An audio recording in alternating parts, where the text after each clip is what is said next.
फिर next step हम लोग का ये हो गया, ये फ्लो रनिंग वाटर में हम लोग इसको वॉश करते हैं इंस्ट्रूमेंट को। तो हम लोग का एमसीबी ऑन हो गया और उसके बाद हम लोग आते हैं, हम लोग का इंस्ट्रूमेंट ड्रायर मशीन है जो कि टाइन का है। उसके बाद यहाँ पे हम लोग सबसे पहले टाइमर सेट करेंगे। तो हम लोग का ऑटोक्लेव के लिए ये ऑटोक्लेव होगा, मॉफ है, तो ये हम लोग का ऑटोक्लेव के लिए सारा अभी पैकेजिंग हो गया और इंस्ट्रूमेंट भी जो था वो हम लोग का ग्रीन शीट पे पैकेजिंग हो गया।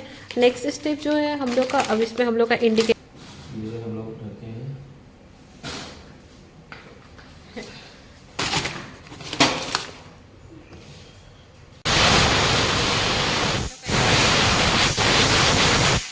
यहाँ स्टोर कर दिए और वो हमारा पास बॉक्स है।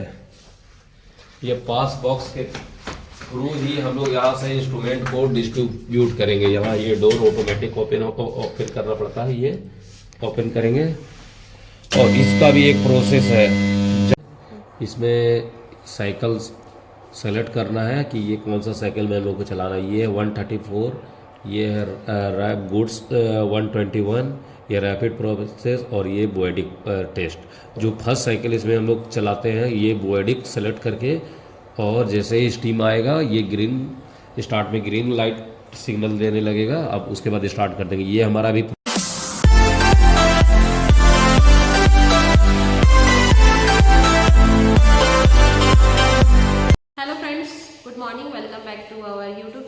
Surgical medi master. Today discuss about CSSD। तो आज हम लोग डिस्कस करने वाले हैं CSSD। एक्चुअल में CSSD क्या है, हॉस्पिटल में CSSD का क्या रोल होता है और CSSD क्यों जाना जाता है, क्यों ज़रूरी है हम लोग के हॉस्पिटल में CSSD। तो हम लोग आज जानेंगे CSSD। तो आज का भी जो टॉपिक है बहुत ही इंपॉर्टेंट है और बहुत सारे कमेंट सेक्शन पे मुझे sterilization and instrument sterilize and all का टॉपिक हम लोग डिस्कस करते हैं। और सबसे पहले हम लोग जानते हैं CSSD। तो CSSD का फुल फॉर्म क्या है? तो CSSD का फुल फॉर्म होता है सेंट्रल स्टेराइल सप्लाई डिपार्टमेंट। तो इसका जो काम होता है वो स्टेराइल इंस्ट्रूमेंट को सप्लाई करता है। लाइक दैट, अगर हम लोग के हॉस्पिटल में OT में, ICU में, वार्ड पे बहुत सारे इंस्ट्रूमेंट यूज़ होते हैं, चाहे वो ड्रेसिंग में हो, चाहे कोई केस में हो, ऑपरेशन में हो, बहुत सारे ट्यूब होते हैं, वायर होते हैं, कैथेटर होते हैं जिनको स्टेराइल करना रहता है। तो ये स्टेराइल वाला जो प्रोसेस होता है ये हम लोग का CSSD में होता है। तो CSSD इसी का फुल फॉर्म है। और जितने भी हम लोग का CSSD में हम लोग के जितने भी इक्विपमेंट होते हैं, मशीन होते हैं, तो सब अलग अलग मशीन होते हैं। तो आज हम लोग जानेंगे डिटेल में कि मशीन को हम लोग कैसे ऑन ऑफ करते हैं, मशीन को यूज़ कैसे करते हैं, CSSD का प्रोसेस क्या रहता है। CSSD का जो काम होता है वो मेन 2 काम होता है। एक फर्स्ट हो गया हम लोग का, पहला हो गया इन्फेक्शन कंट्रोल एंड दूसरा हो गया हम लोग का पेशेंट सेफ्टी। इन्फेक्शन कंट्रोल हम लोग का हो गया, इन्फेक्शन कंट्रोल कैसे करता है CSSD। इन्फेक्शन कंट्रोल जब भी हम लोग का कोई इंस्ट्रूमेंट यूज़ होता है, चाहे वो इन्फेक्टेड केस हो या फिर बिना इन्फेक्टेड केस हो, अगर वो एक बार यूज़ हुआ तो हम लोग उसको बिना स्टेराइल किए उसको रिपीट यूज़ नहीं कर सकते हैं। तो उसको स्टेराइल करने के लिए हम लोग को ज़रूरत पड़ता है CSSD का, जिसमें हम लोग अगर इंस्ट्रूमेंट स्टेराइल हुआ तो इन्फेक्शन कंट्रोल करने का बहुत ज़्यादा चांसेस रहता है, क्योंकि वो इन्फेक्शन दोबारा नहीं फैल सकता है। जब हम लोग इंस्ट्रूमेंट को एक बार यूज़ किया और CSSD में स्टेराइल होकर आया तो उसमें इन्फेक्शन कंट्रोल करता है। क्योंकि सेफ्टी हम लोग का कैसे होता है, पेशेंट सेफ्टी हम लोग का, अगर कोई इंस्ट्रूमेंट एक बार यूज़ होता है और उसमें जो भी बैक्टीरिया, वायरस जो भी रहता है वो सब अगर स्टेराइल होता है तो वो स्टेराइल तरीके से उस बैक्टीरिया को किल करता है, जिसके कारण अगर रिपीट अगेन नेक्स्ट डे अगर कोई केस हो या फिर दूसरे पेशेंट में हम लोग उसको यूज़ करते हैं तो वो इन्फेक्शन फैलने का चांसेस बहुत कम रहता है। तो जिसके कारण ये CSSD का जो मेन काम रहता है वो 2 काम रहता है। मेन काम एक रहता है पहला इन्फेक्शन कंट्रोल एंड सेकेंड रहता है हम लोग का पेशेंट सेफ्टी। पेशेंट भी सेफ्टी रहता है इससे। एंड नेक्स्ट हम लोग जानेंगे अभी स्टेलाइजेशन। तो ये स्टेलाइजेशन जो होता है ये भी हम लोग 2 टाइप से करते हैं। तो फर्स्ट थिंग हो गया हम लोग का steam sterilisation and second thing हम लोग का हो गया ETO, इथिलीन ऑक्साइड स्टेलाइजेशन। तो ये 2 टाइप का होता है। अब हम लोग जानेंगे स्टेलाइजेशन क्या है, स्टीम स्टेलाइजेशन क्या है, ऑटोक्लेव एंड सेकेंड ETO क्या है। तो दोनों प्रोसेस को हम लोग अच्छे से समझेंगे कि किसको क्या बोलते हैं। तो इसको जानने के लिए सबसे पहले हम लोग को जानना होगा ऑटोक्लेव। क्योंकि एक हम लोग ऑटोक्लेव करते हैं और दूसरा हम लोग ईटीओ करते हैं। तो अब सबसे पहले हम लोग को जानना होगा कि ऑटोक्लेव। तो autoclave are also known as a steam sterilization. Autoclave जो है स्टीम स्टेलाइजेशन है, जो स्टीम को जनरेट करके हम लोग का यूजर्स इंस्ट्रूमेंट को जो है स्टेलाइज करते हैं। And autoclave sterilisation is reliever high pressure steam process that kill bacteria, virus, fungi and spores ETC। तो ऑटोक्लेव एक्चुअल में क्या होता है कि ये एक प्रेशर कुकर की तरह है जिसमें हम लोग वाटर लेवल को सेलेक्ट करते हैं और इसमें मशीन के अंदर जो पानी बॉइलिंग होता है उसके बाद एक स्टीम जनरेट करता है। उस स्टीम से हम लोग का जो भी इंस्ट्रूमेंट को स्टेलाइज करना रहता है वो इंस्ट्रूमेंट हम लोग का स्टीम द्वारा स्टेलाइज होता है, जिसके कारण हम लोग के इंस्ट्रूमेंट पे जो भी बैक्टीरिया, वायरस, फंगाई एंड जो भी हम लोग का बैक्टीरिया होता है उसको हाई प्रेशर के द्वारा हाई स्टीम जनरेट करके उस बैक्टीरिया वायरस को किल करता है। तो ये हो गया हम लोग का autoclave equipment by exposing them to moisture and intense heat 121 degree Celsius to 134 degree Celsius.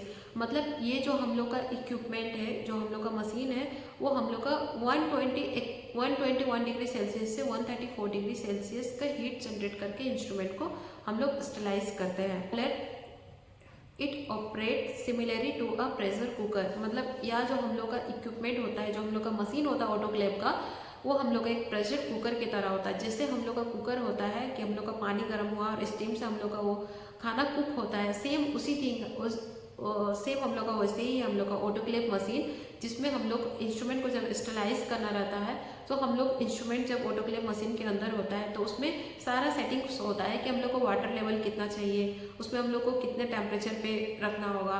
तो ये सारा सेलेक्ट करके उसके बाद जब वो पानी बॉइलिंग होता है और पानी बॉइलिंग होने के बाद उसमें स्टीम जनरेट होता है। स्टीम जनरेट होने के बाद वो इंस्ट्रूमेंट को स्टेलाइज करता है, जिससे इंस्ट्रूमेंट में सारे बैक्टीरिया, वायरस को वो किल करता है और इंस्ट्रूमेंट हम लोग का स्टेराइल तरीके से फिर से हम लोग का OT, ICU एंड वार्ड में स्टेराइल तरीके से फिर से हम लोग का ट्रांसफर होता है। तो ये हो गया ऑटोक्लेव का काम। तो नेक्स्ट हम लोग आते हैं एग्जाम्पल में कि हम लोग ऑटोक्लेव किस किस आइटम को ऑटोक्लेव कर सकते हैं। एग्जाम्पल के तौर पे क्या है, तो एग्जाम्पल के तौर पे सबसे फर्स्ट हम लोग का आएगा सर्जिकल इंस्ट्रूमेंट। जो भी सर्जिकल इंस्ट्रूमेंट हो वो भी सर्जिकल आइटम में कुछ भी हो सकता है। स्कारपल हैंडल हो सकता है, रिट्रैक्टर हो सकता है या सीजर हो सकता है, इंस्ट्रूमेंट होता है, जो भी होगा वो हम लोग का सर्जिकल इंस्ट्रूमेंट। एंड दूसरा हो गया हम लोग का लिलन में कर्शीट हो गया, गाउन हो गया, जो भी हम लोग का है वो हो गया लिलन, गाउन, कॉटन, गाउज। तो ये सब हो गया, इस सब को हम लोग ऑटोक्लेव कर सकते हैं। एंड थर्ड हो गया हम लोग का अगर ऑर्थो केस हो तो इम्प्लांट, चाहे हम लोग का वो ऑर्थो केस के लिए हुआ या डेंटल केस हो तब भी हम लोग इम्प्लांट जो यूज़ करने वाले हैं उसको भी हम लोग ऑटोक्लेव कर सकते हैं।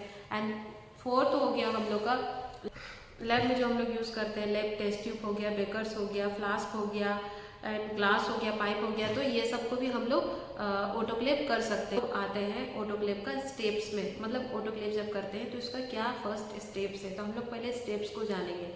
तो इसका जो फर्स्ट स्टेप है सबसे पहले हम लोग को यहाँ पे फॉलो चार्ट समझना बहुत ज़्यादा ज़रूरी होता है। तो यहाँ पे सबसे पहले दिया हुआ collection of instrument and medical device, दूसरा हम लोग का checking of instrument and maintaining register, and तीसरा डॉक्यूमेंटेशन एंड डिसइंफेक्शन क्लीनिंग। उसके बाद हम लोग का है पैकेजिंग एंड लेबलिंग, उसके बाद इंस्पेक्शन एंड असेंबलिंग, उसके बाद है ड्राइंग, एंड नेक्स्ट हम लोग का स्टेलाइजेशन एंड रिसीविंग। कहने का मतलब है कि कलेक्शन और रिसीविंग हम लोग क्यों करते हैं, तो जब OT में केस होता है तो इंस्ट्रूमेंट हम लोग बिफोर सर्जरी या आफ्टर सर्जरी हम लोग इंस्ट्रूमेंट को हमेशा काउंट करते हैं। क्योंकि काउंट इसलिए ज़रूरी है इंस्ट्रूमेंट को ताकि इंस्ट्रूमेंट हम लोग का मिसप्लेस ना हो, तो बहुत ज़रूरी होता है हम लोग का सर्जरी से पहले भी और सर्जरी के बाद भी। तो सेम प्रोसीजर हम लोग का CSSD में भी होता है कि जब हम लोग केस के बाद इंस्ट्रूमेंट को CSSD में लेके जाते हैं तो CSSD में सेम प्रोसेस होता है कि हम लोग कितने सारे इंस्ट्रूमेंट को CSSD में लेके गए, वो काउंटिंग वाइज उसमें पेपर में जो भी काउंटिंग होता है हम लोग का सीरियल वाइज वो मैच करते हैं कि सेम इंस्ट्रूमेंट हम लोग का उसमें है या नहीं है। और ये हम लोग का वो कलेक्ट करते हैं सारे इंस्ट्रूमेंट को, एंड कलेक्ट करने के बाद वो रिसीव करते हैं। रिसीव इसलिए करते हैं कि जब हम लोग इंस्ट्रूमेंट को फिर से रिसीव करें, स्टेराइल इंस्ट्रूमेंट को, और फिर से हम लोग OT में रीयूज़ करें दूसरे केसेस में, तो हम लोग फिर काउंटिंग मैच करते हैं कि सेम इंस्ट्रूमेंट हम लोग का इतना था है नहीं है, जो भी काउंटिंग मिसप्लेस है या फिर काउंटिंग है या नहीं है। तो इसके लिए हम लोग का सर्जरी में सबसे मेन पार्ट होता है इंस्ट्रूमेंट का काउंटिंग। तो ये काउंटिंग के लिए हम लोग इसको CSSD में भी काउंट करते हैं एंड OT में भी before surgery after surgery instrument को काउंट करते हैं। तो ये हम लोग का फर्स्ट यही होगा कलेक्शन एंड रिसीविंग, जिसमें इंस्ट्रूमेंट को कलेक्शन करते हैं एंड रिसीविंग करते हैं। दूसरा हो गया हम लोग का क्लीनिंग एंड डिसइंफेक्टेड। क्लीनिंग और डिसइंफेक्टेड कहने का मतलब है इंस्ट्रूमेंट जब ओटी के बाद इंस्ट्रूमेंट हम लोग का सीएसएसडी में ट्रांसफ़र होता है तो इंस्ट्रूमेंट को सबसे पहले क्लीनिंग एंड डिसइंफेक्टेड किया जाता है। तो क्लीनिंग एंड डिसइंफेक्टेड करने का भी इसका अपना 4 प्रोसेस है। उसमें सबसे पहले नंबर 1 पे आता है मैनुअल क्लीनिंग। मैनुअल क्लीनिंग में क्या होगा कि नॉर्मल पानी से पहले इंस्ट्रूमेंट को क्लीन किया जाता है एंड क्लीन करने के बाद दूसरा हम लोग का आता है अल्ट्रासोनिक वाइब्रेशन। अब अल्ट्रासोनिक वाइब्रेशन जो मशीन होता है हम लोग का इंस्ट्रूमेंट को उसमें क्लीन किया जाता है। एट अल्ट्रासोनिक वाइब्रेशन मशीन पे इंस्ट्रूमेंट को क्लीन करने के बाद थर्ड हम लोग का आता है ऑटोमेटिक ड्राई, मतलब इंस्ट्रूमेंट को फिर ड्राई किया जाता है। और ड्राई होने के बाद इंस्ट्रूमेंट जब हम लोग का ड्राई हो जाता है तो नेक्स्ट प्रोसेस हम लोग का होता है पैकेजिंग का।